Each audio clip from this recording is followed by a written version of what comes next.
The Star Citizen 4.3 patch has been out for nearly a month now, and after the abysmal failure of 4.2.1, my expectations were on the floor. But 4.3.1 is literally on its way, so I gotta get this review out.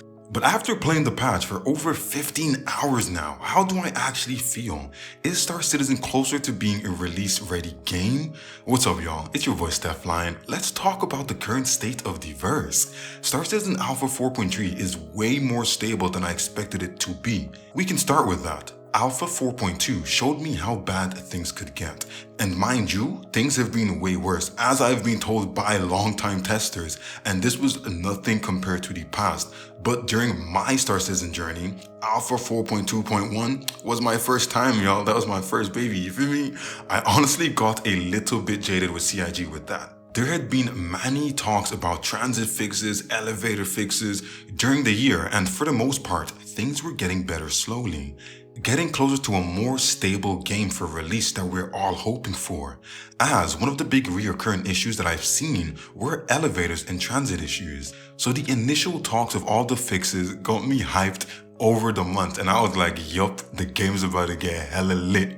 Then came the announcement for the Resource Drive event. There was going to be a race between all the huge corps, and we got to choose a side. After almost a year of playing Star Citizen and multiple events, this was truly the first time that I felt competitive and willing to immerse myself in the lore of the game and the verse and actually choose a corporation to side with. The proposed event felt exciting and just fun. But the Alpha 4.2.1 patch was nothing near that fun. It was a broken mess that had most functionalities in the game broken. From the star map, quantum flight, down to damn elevators. So much was just not working. The event was botched, and usually CIG fixes things relatively fast. But after heaps and heaps of hot fixes, everything was still a mess. So after that, how could we expect 4.3 to just fix everything? When we look at the timeline of the 1.0 release of Star Citizen, hopefully in a few years, we can't be having issues like this that prevent a huge majority of the players from being able to play the game and take part in a major event. Then also sending out multiple hotfixes, making players update their games just to have the same issues still present. Just think about it. 5 to 6 hotfixes and none of the problems were fixed? Come on now. Like, although hotfixes are needed, having 4 to 5 in the space of a week is annoying to anyone. Some players aren't having issues or they're not taking part in the aspect of the game that are broken, so they still have to update and you're losing playtime just updating.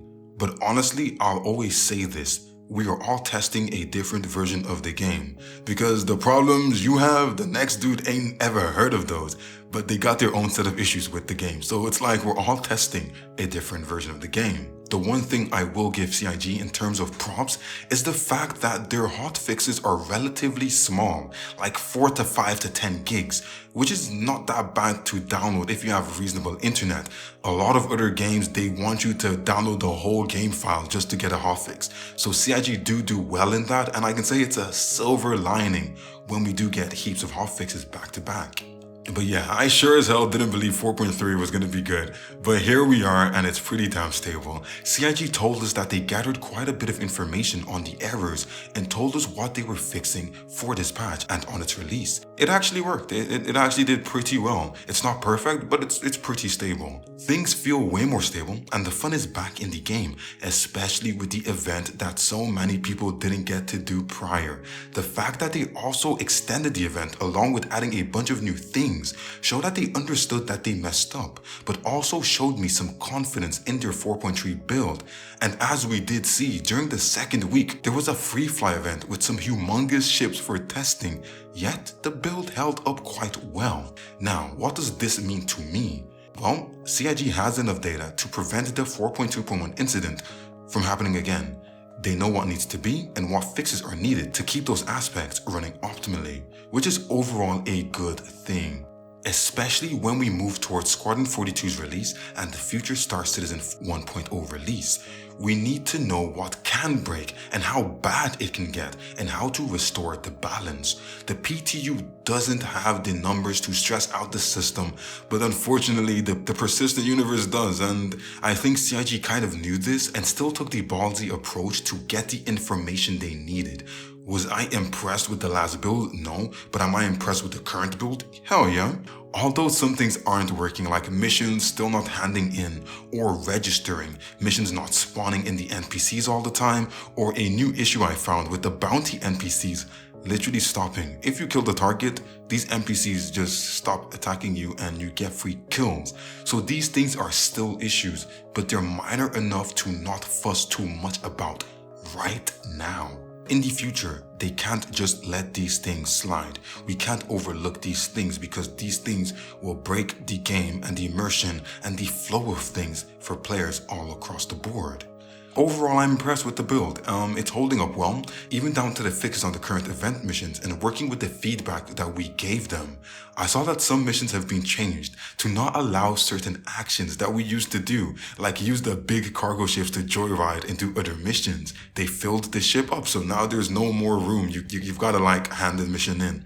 Although it could be annoying to some people, to me, it means they're watching, listening, and evolving how we have to react and changing the actions we have to take while we're in the verse. An ever-evolving game with some difficulty added here and there gives players something to work out. They're challenging us. They're challenging our brain a little more mentally, which I cannot see as a bad thing. Making us have to think outside the box is always good as a player. The game is slowly getting more and more immersive with all the new aspects like rain and dynamic snow, but there is a fine balance. Although we want it to be immersive and a stroke of realism, what will the player base be okay with seeing? We know that there's a few things coming in the future that might break the realism. Are we going to be okay with this? Some people aren't excited with even things like the new hangar spawning. And to be honest, I'm finding it okay.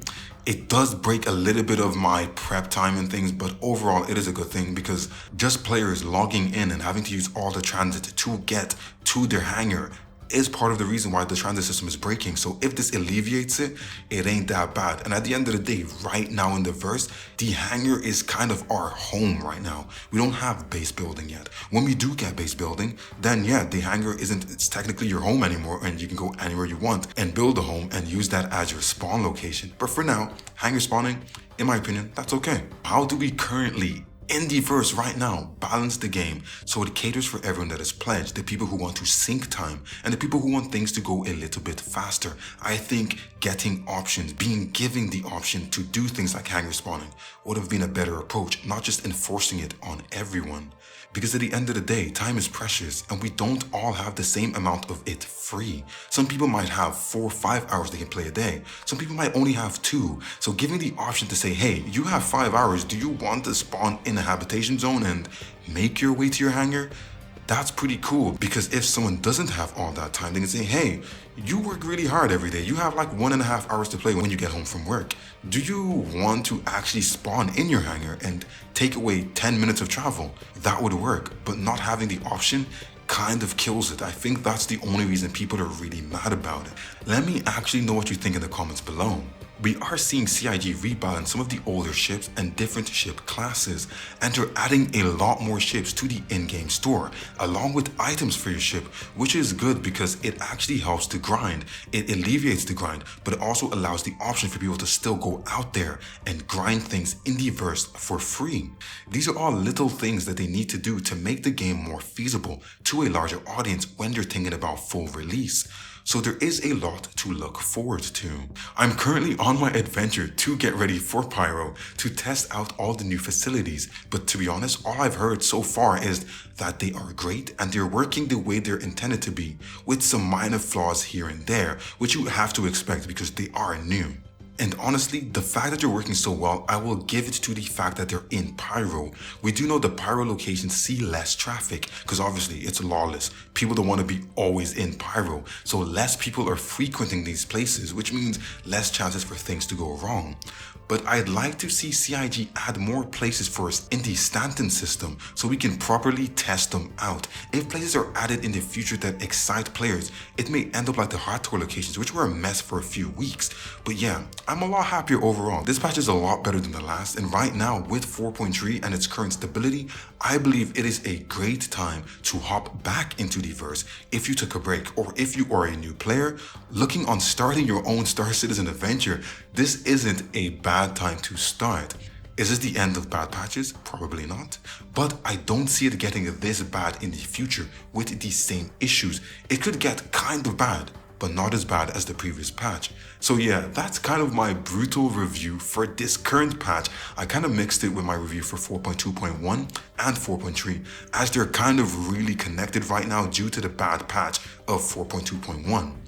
If you have tried the new locations in Pyro and have some hands-on experience, good or bad, let me know in the comments below and let's talk about it. But yeah, if you like this video, you like this conversation, make sure to hit that like and subscribe button.